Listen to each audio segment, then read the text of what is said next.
Welcome to the Pwnie Awards 2011.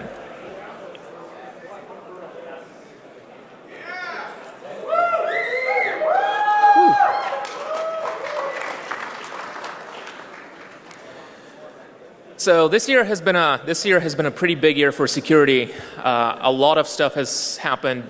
A lot of very interesting events. We have some very good nominations in all of the categories. We're very happy with all the submissions that we got.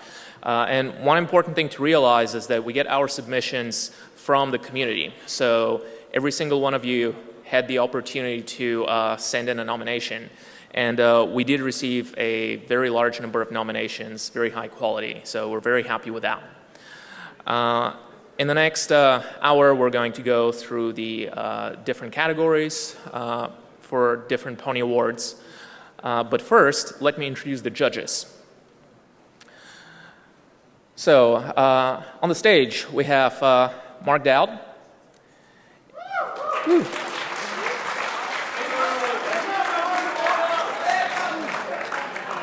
H.D. Moore.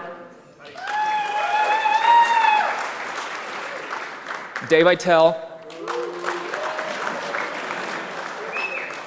Dina Daizovi, whose last name, by the way, is Daizovi, not just Zovi. So when you arrange them in alphabetical order, put him under D. Thank you. Yeah. And finally, Ralph Philip Wyman, who is a new addition to the Pwnie judge team this year. And also me, Alex Soderov. One additional judge that we have who was unfortunately not able to be here is Halvar Flake, but he did send in his votes, so we took them into account. And also, on my right there, I have Sarah Willis, who will help us out with the Pwnies. And she will also make sure that none of the winners tries anything funny with the Pwnies. She's guarding them there very carefully, so don't try to snag one and run away. You'll fail. So, without further ado, let's start with the first category. So, the first Pwnie will be given to the best server bug. And this will be awarded to the person who discovered what we think is the most sophisticated, by our definition, sophisticated and advanced server-side bug. So also be aware that our definition of server-side has been disputed. So what we think constitutes a server-side bug is any bug that exploits a feature remotely without user interaction. So that is why some of the people wondered why we had something that other people thought was a client side. So the first submission we had in this category was for work that was done over, I think, more than a year by Juliano Rizzo and Tai Duong. So they used padding oracle attacks, which is a cryptographic technique that was pioneered by Serge Vardenay to attack a number of web frameworks. And the nomination in this category goes for their work on ASP.NET because they were able to leverage this cryptographic technique to totally own ASP.NET installations. The second nomination goes to a bug discovered by Matt Bergen in the IIS FTP server. This was later, so Matt Bergen discovered this bug, and Ryan Smith and Chris Walasek did work on demonstrating that you actually can get control over EIP using this bug. The third submission we had was a rather funny one in the ISCDH client. This is actually the one that people thought was a client side. but it's not. So it turns out that there are a couple of shell scripts that parse the name that you send in a DHCP response, and this of course has some interesting side effects. So this one was discovered by Sebastian Kramer and Mariusz Tomaszewski. And then we had a submission for the stack recursion overflow that was discovered in the IPComp decompression function by Tavis Ormandy. So whether this is actually exploitable in well, whether this actually leads to more than a DOS is not known at the moment, but it is speculated that this could also be leveraged into remote code execution. And the last is a rather funny one as well. Unfortunately, we don't know the author for this one, but this gives a whole different dimension to spraying shellcode, because what this exploit actually did was it didn't spray machine shellcode, but it actually sprayed commands for a shell, a Unix shell. And by overriding an internal structure, this allowed to quite reliably gain RCE. And the winner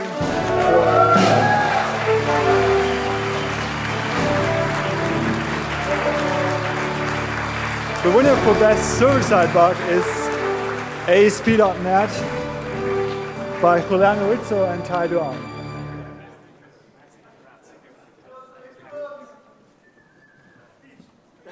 Nice work. Thank you. Hey, that's yours. Nice work. Nice to meet you. Thank you.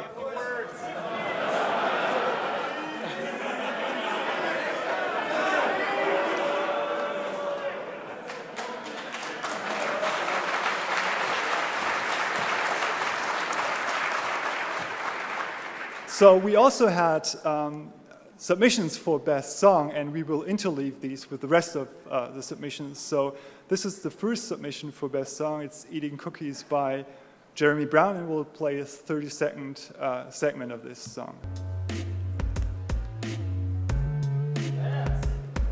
No. Cookies after snack for breakfast. Sitting back while the heat coalesces. Now you know I can bypass protections using ROP to kill my 7 evil exes.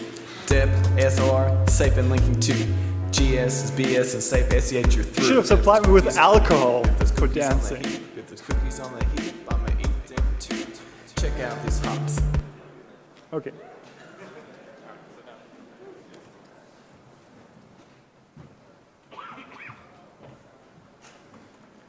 All right, so the next category is for the best client-side bug. This goes to the person who discovered or exploited the most technically sophisticated or interesting in some other way client-side vulnerability. These days, that basically means web browsers because they're oh so juicy and full of bugs and oh so fun. So let's see what the nominees are. First one, for jailbreakme.com, goes to Comex.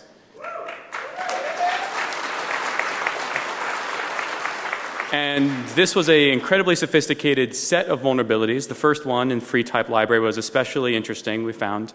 And if you went to my talk earlier, shameless plug, I was looking a little bit at iOS, and in doing so, Comex utterly shattered my self-esteem by dropping some insane techniques, and I thought it was really awesome. So heads up to him. The next one is the Pwnie Awards. Judges especially, we love drama. And so this one brought some of the drama, so we thought that was great. It's the Google Chrome sandbox bypass exploit from VuPen. This is, you know, little light on the details. However, through some advanced reverse engineering of a posted screenshot, it was revealed that this was this bypass in their video was likely through the Flash sandbox. And so the award goes, you know, while there's some some is it over the line, under the line, had to do a little refereeing on whether this counts. We decided that it does count because it demonstrated that the Flash sandbox in Google Chrome is unfortunately a little weaker than the WebKit sandbox, and that's a good thing to know. Third nominee is a Java code base bug discovered by, we'll just say, Frederic. I'm really horrible with these names. This bug also completely shattered my self-esteem because it was a simple code base bug that would, if you had a mismatched code base that didn't match the jar, you actually would get privilege escalation. And so it's like, why are we wasting all this time with unreliable memory corruption and heap mojo, ASLR, dep, whatever, when bugs like this still exist? It's really complicated. And the fourth nominee goes to Vincenzo, Willem, and Ralph Phillip for their Pwn to Own bug against the BlackBerry that they used to win Pwn to Own this year. But as the rules are stated, now that Ralph is a judge, he may be nominated, but he may not win. So sorry, Ralph. And sorry, Mark, because Mark complains about this just about every year. And the final nominee goes to John Oberheide for his Android web market cross-site scripting vulnerability, proving that thanks to Google, with cross-site scripting, you can install arbitrary code on anyone's Android device. And, yeah. So, I'm sorry for saying cross-site scripting is lame sometimes. I hereby take it back. All right. Oh, sorry. The winner is Comex for Jailbreak Me.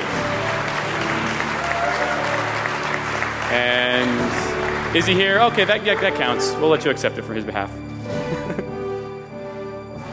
Are you gonna accept it for him? Yeah, you know him. Come on.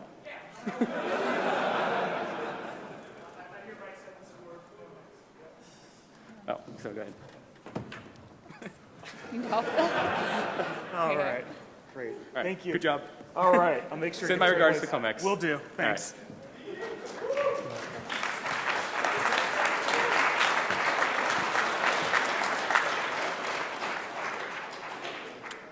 All right, and what you've been waiting for, the next song. This one's not his fault. Google for his address was shocked at the results. A list of every student from his college up and down. Credentials, everything. Yeah. The accounts. Where'd they get his password? Now he's got to know. In his own, all alone, with his DB auto phone. Scanning for the systems in the labs and all the classes. All right, I'll stop now.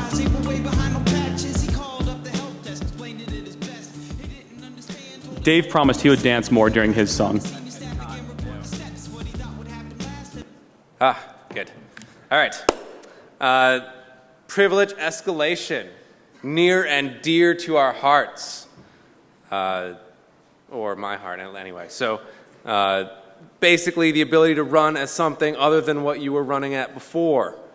So it's sort of an apotheosis. I'm trying to make this as serious as possible. Too many syllables. All right, well, we've been listening to raps. What can I do? Obviously, lots of people got nominated.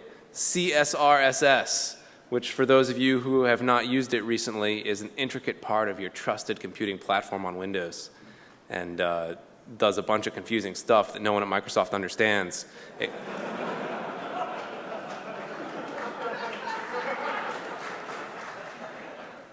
Except apparently for Juru, for worst nick ever. But still pretty good bug. But his paper on the exploit only referenced XP exploitation, and it's not 1992. So let's bring it next time. The Linux setfs bug. I never use that to own anybody, but it's pretty good. DOS on Origin, on the other hand, really good. Maybe used it, maybe not. I don't know. Does work on your systems, probably still. And of course, 40 different bugs. And that's not you know, a lot, really, if you look at it. I mean, come on. So, win32k.sys, it's exactly that. It tells you. It's very well named. It gives you system. So that's still true. That's cool. Tarjay Mant is the founder of that bug, and I'm sure many of you used it. It's awesome. You know, it's cool. And here's the winner. Guess which one?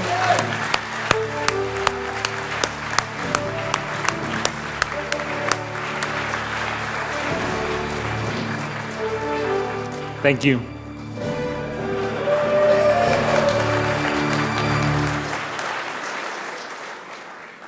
He's a man of few words. But more bugs, I guess. Is this song playing now? Hit next. Spacebar or next?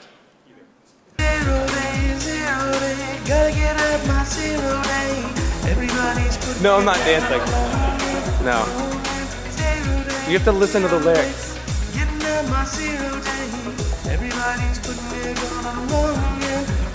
Okay, that's good. And now the incomparable H.D. Moore. Alex? Okay, the somewhat comparable Alex. Sorry. Okay, so the next category is for most innovative research. This is one of my favorite categories because it really highlights the high quality output that our community generates. We award this award to the person who has published the most innovative piece of research, which could be a full-on paper, it could be just a presentation, it could even be a mailing list post that has some significant impact on advancing the state of the art. So the nominees are, first, stackjacking, John Oberheid and Dan Rosenberg. This research was pretty interesting because John and Dan attacked GRSec, which is one of the hardest possible targets to attack. But they came up with some pretty interesting exploitation techniques involving leaking stack memory and then overriding specific locations inside the kernel. Of course, the PAX team and Spender responded to this research very, very quickly. They shipped a bunch of patches that broke the techniques that John and Dan presented. But after that, John and Dan published another blog post where they showed how some of those patches actually made some other alternative exploitation techniques easier while fixing the original ones. So it's really a cat and mouse game. It's an arms race at this point between attacks and defenses, and that's why this presentation and this research was worthy of a nomination. Next, we have Understanding and Exploiting Flash ActionScript Vulnerabilities by Haifei Li. This research focused on figuring out how bytecode vulnerabilities in the Flash ActionScript engine work and how they can be exploited. The presentation was very thorough. I really enjoyed reading it. And Haifei presented a number of different ways you could leverage these vulnerabilities to bypass DEP and ASLR. The third nomination goes to Aaron Portnoy and Logan Brown for their work on black box auditing Adobe Shockwave. They presented this at CanSec West earlier this year. In this presentation, they went over the complete cycle of reversing this massive product, totally undocumented internals, starting basically from scratch. They talked a lot about their methodology and how you can apply these techniques to doing this large-scale reversing of other applications. So that's why this research was pretty interesting. Next, we have Piotr Bania, who got nominated for his paper called Securing the Kernel via Static Binary Rewriting and Program Shepherding. This paper was very interesting because in the paper, Piotr Bania described how he took some of the ideas from PAX future.txt, which is the document that shows all of the potential defensive ideas that PAX and GRSEC have thought about or as like possibilities, but have not yet implemented, maybe because they're too hard, they're too advanced. So Piotr had taken some of these ideas, combined them with program shepherding, which is another well-known technique. And putting them together, he figured out how to implement them in Windows without access to the source code, using static binary rewriting. So he managed to rewrite all the kernel drivers in Windows to add those protections in them. And he managed to get this to work without crashing the system. So if he can do that, just imagine what people who actually have the support of a company can do. But unfortunately, unfortunately, or maybe fortunately, a lot of the development in these defensive techniques comes from places like PAX, GRSEC, and other independent researchers, which is kind of interesting, I think. And then finally, we have the paper Understanding the LFH Heap, which was presented at last BlackHat by Chris Balasek. This was the most thorough presentation on the LFH heap that I have seen. It was extremely well researched, very, very nice to read, and also very useful if you wanted to do anything with the LFH heap. So, the winner for most innovative research is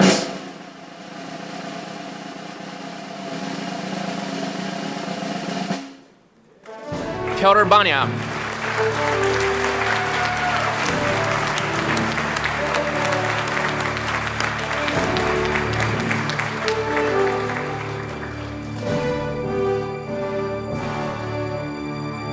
I believe this is actually the third or maybe fourth nomination for Piotr in this very category. He has been publishing some very good research over the years, so we were happy to finally be able to give him a Pwnie. Is anybody here who can accept the award on his behalf? Yes.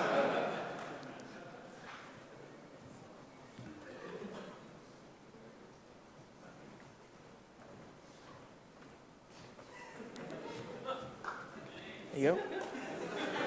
Oh, you want to say a few words? No? Okay. How do you know Piotr?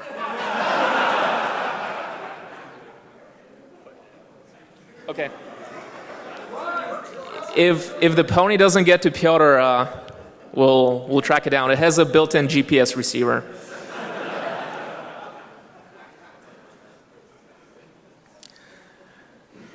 So the next song nominated for Best Song is Hacker Hacker by FX of Phenolite and DJ Dom Williams.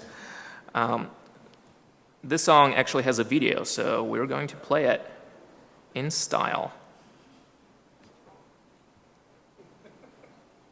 Smoke your hats into the clouds. Come on. This is Phenolite, and we want to say a big thanks to you and to all hackers all over the world. Do not tangent. Elisa, Steve Toplets, the Blacks team, Toby Klein.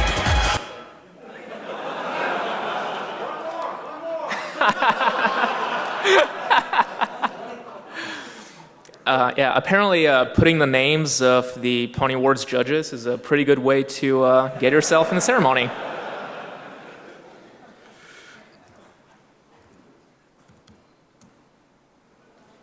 So back to the slides.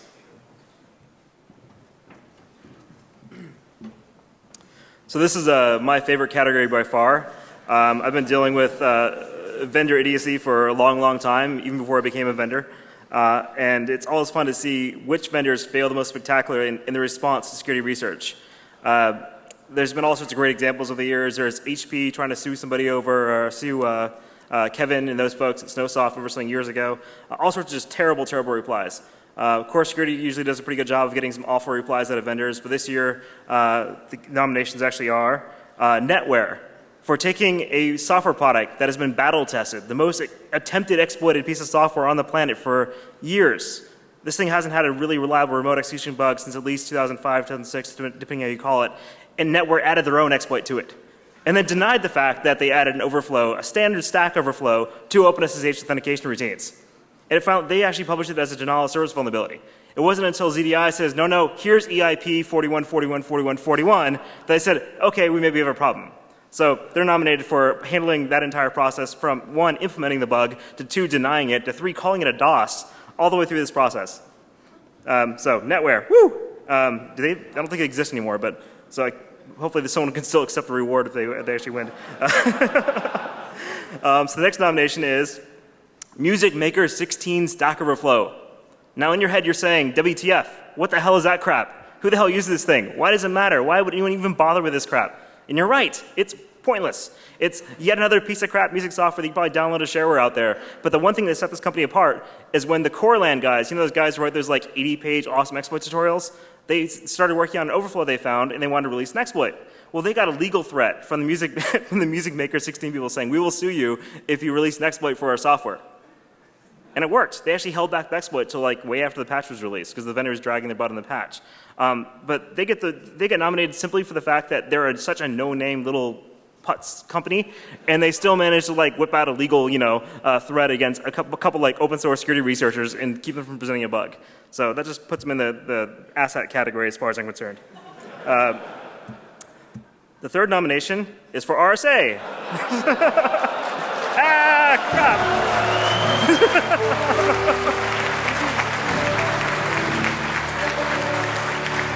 And I don't like MacBooks. I'm blaming your keyboard. So the background RSA, before I go back to that again, the background RSA was they had this issues with secure IDs over the year. Now that you know they won. But basically they said that, hey, someone may have gone in and taken all of our secret keys to the thing that makes our company, in our name of our company. And they wouldn't really tell anyone what happened about that. Besides, something happened, we're taking care of it. And then that eventually got dragged out to, hey, maybe people are being compromised through this. Or, hey, maybe we're reissuing keys to all of our big customers, but not you. And finally got dragged out to, well, we'll reissue your secure token if you want. It's like, why would you not want your token reissued if it's been compromised at the root all the way through?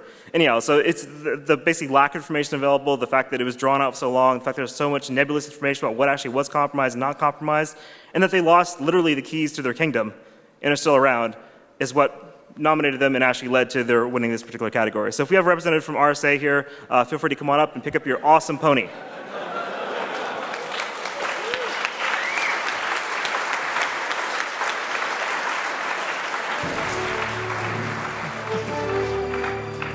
Nobody, we know you're here. There's 16 of you, we counted. All we need is one. Send out the intern.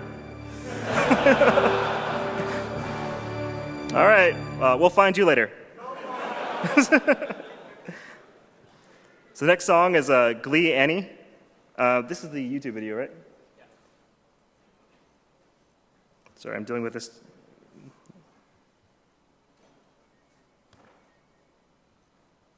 This is actually in Italian, but there's English subtitles.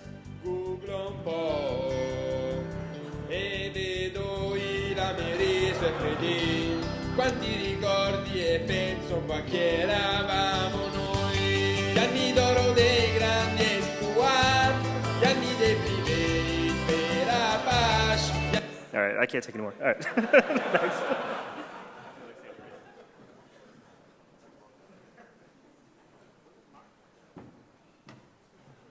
Okay, so wait.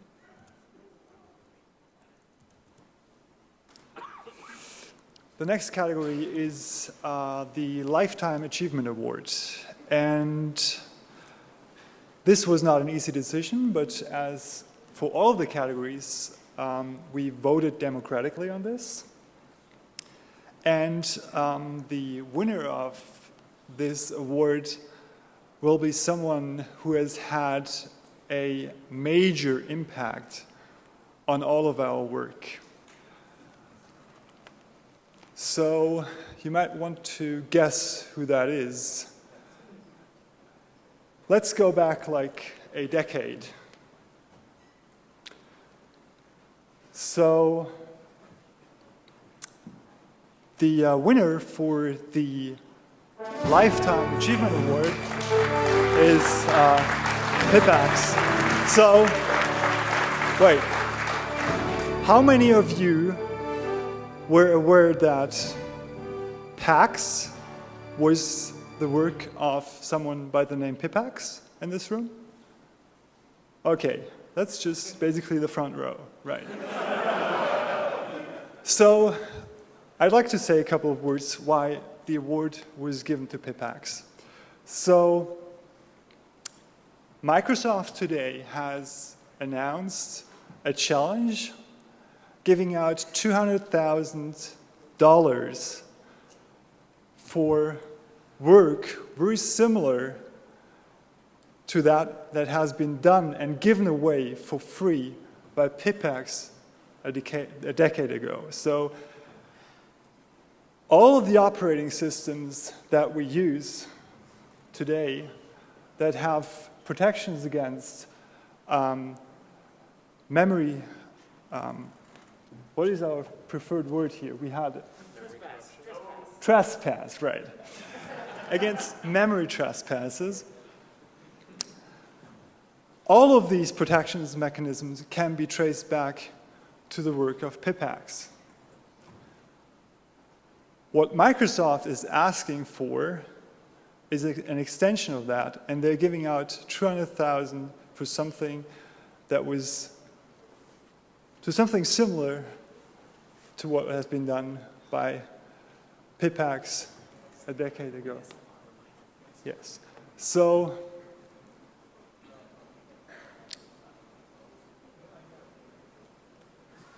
yeah. Sorry, I'm being unintentionally funny here. Yes, ASLR, I should drop that. So, I mean, Pipax invented the address space layout randomization, and I think this is the why we award this prize to him.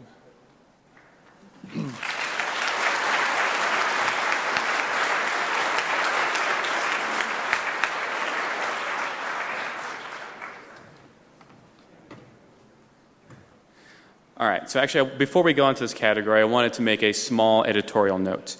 Many of these categories, we want to make sure that for some of these categories that it's not, that we don't construe that we are condoning this sort of behavior.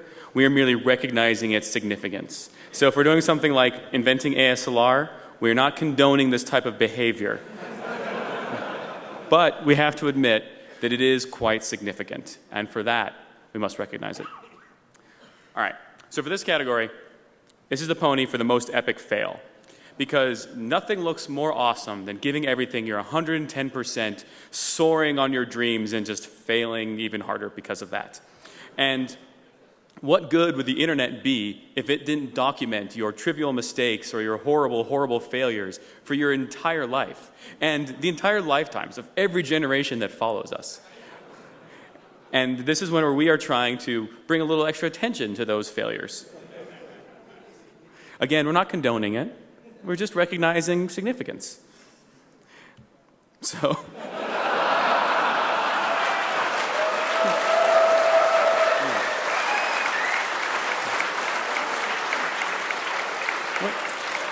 wait, I don't want anyone to jump to any conclusions here. I know we all have our favorites. We all think it's a shoo-in, but there always can be a wild card. So, in case anyone has not worked in this industry for the last year, or not read the internet, or not played any video games, or not bought any music, I don't know. Let's go over some of these failures. So first, GeoHot jailbroke jailbroke the PS3 along with fail overflow and published the private key, and unaware of how the internet worked, Sony was like, oh, we can just get them to take it down. And we've never heard of this Barbra Streisand effect or how hard it is to take pee out of a swimming pool. This will work fine. That's a fail. Has anyone tried to take piss out of a swimming pool before? Okay, how many of you work in incident response? Huh? Come on. All right. So I know you know their pain. What else did Sony do? Let's see. Oh, right. Have you heard of these guys? Louise Sec? Louise Boat. Sorry, Louise Boat. Apparently, due to them and everyone and their cousin owning them, basically had to shut down the PSN and the PlayStation Network for those of us who don't play the PlayStation. And basically take it down for 2 months to rebuild it from scratch because apparently it was a fairly porous network. But there's actually a benefit of this. There's always a silver lining. So now people that have no idea about the importance of information security know that security is important because without it, you can't play your games. If you can't play their games, you go crazy. So, you know, now that the network is back up, the murder rate has gone down. So we can all be thankful for this. So, you know, rest assured we'll all have jobs at least for the next 6 months while, you know, we have a world economy. What else has Sony failed for? Oh yeah, lost a few credit cards, a few tens of millions. Oh, right. So, if there's going to be no one has a crystal ball, but suppose there is an onslaught of attacks, you might go back and be like, well, you think we laid off like almost an entire team a few months ago. Who was it? Network security. Do you think they could have helped us out with this? So apparently they laid off a bunch of people on their security team, and then they got hacked a little while later. Would have been handy to have them still around. Anything else? All right. Sony security. What's that? Oh yeah.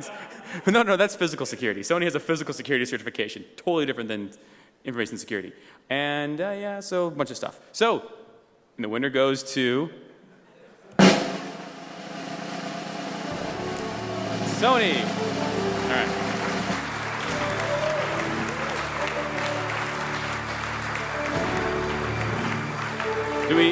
Do we have anyone from Sony here to accept the award? All right, then is anyone from LulzSec here to accept it on their behalf? LulzSec, please don't hack us. Thanks.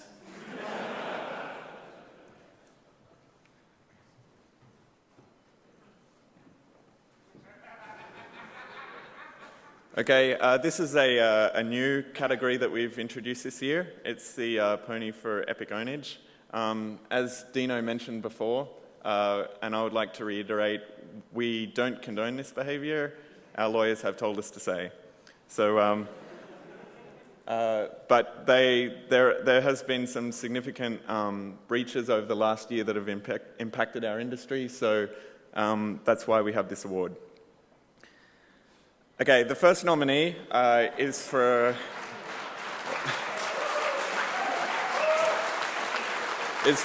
Anonymous. They managed to gain access to a company called HB Gary Federal and leaked their mail spool all over the internet. This was basically a retaliation for their former CEO, was it, Aaron Barr, who, as Stephen Colbert succinctly put it, found a hornet's nest and stuck his penis into it. So, obviously there was a lot of press follow-up from this, and there was a lot of the email spool was dissected and analysed, and there was some pretty interesting stuff there.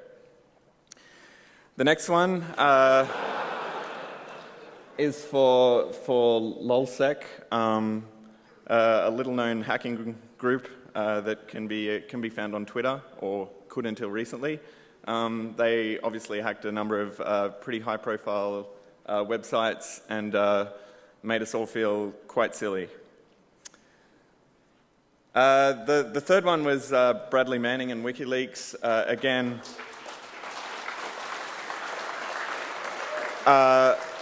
over the course of a little while, when he was working in the military, he gained access to and allegedly, my legal team has told me to say. made available a great deal of information about the US Army over in Afghanistan, Iraq, the US diplomatic cables, and the now infamous video footage from the Army. And the last nominee is Stuxnet, which is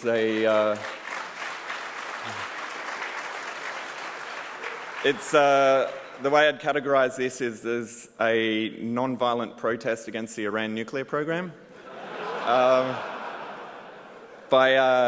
Allegedly by some government with some pretty advanced intelligence capabilities. We suspect Belgium. So the winner for epic ownage for this year goes to Stuxnet.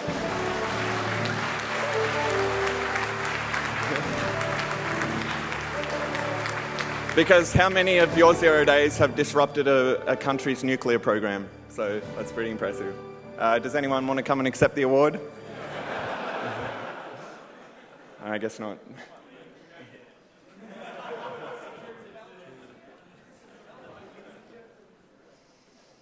All right, so the pony for the best song goes to Geo Hot, and we're going to play it now on the magic of YouTube.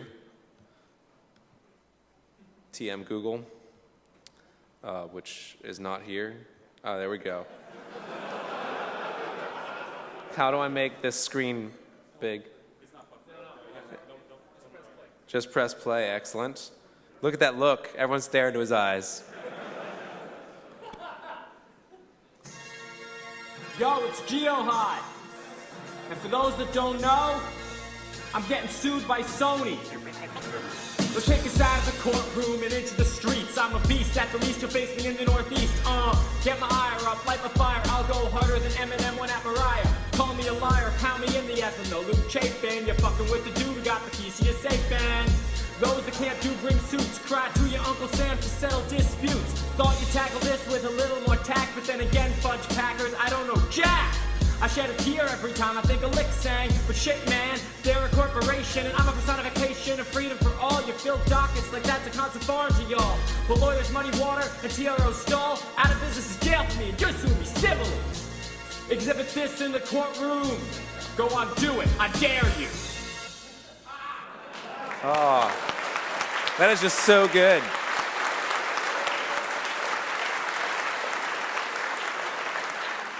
He's so talented and so white. It's crazy.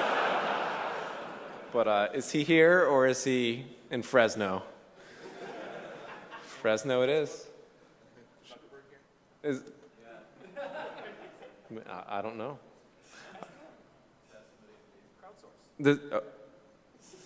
No, he needs to come up and collect it himself. Okay, so that is, I believe, the last category. If I can bring the slide. Actually, the slides are over. That's it, man. It's too bad. But,